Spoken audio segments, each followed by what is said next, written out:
Hi, this is Dirk from B&B Auto Sales. Today we're showing you our 77 Chevy, or GMC, short box 4-wheel drive, half-ton short box 4x4. You'll see the badging says 2500. They must have, for some reason, somebody changed that out, but it is. VIN's a half-ton, it is a half-ton. 6-bolt wheels. There you can see a little bit of rust starting to come on fenders and on the hood there.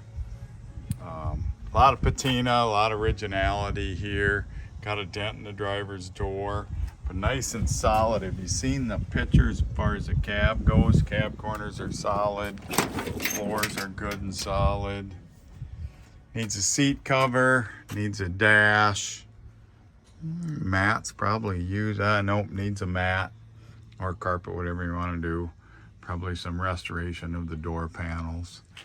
This was just Sierra, so no headliner.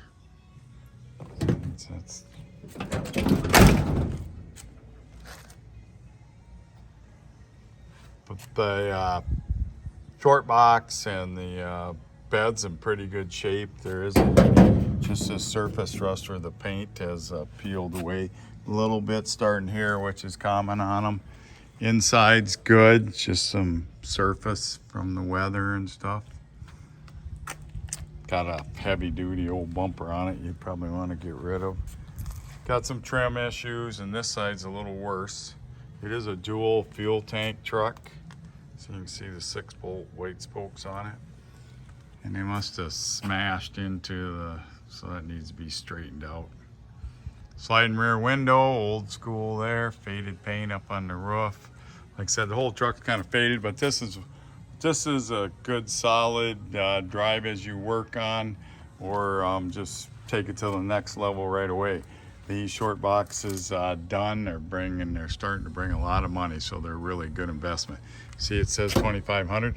That is not correct. It should say 15. So, and you can tell that fender's been put on there. So what they did is they got a fender from a different pickup, put it on there, didn't change out the emblem. So 4-wheel drive, half-ton short box 4-wheel drive. Any questions? 605-695-7391.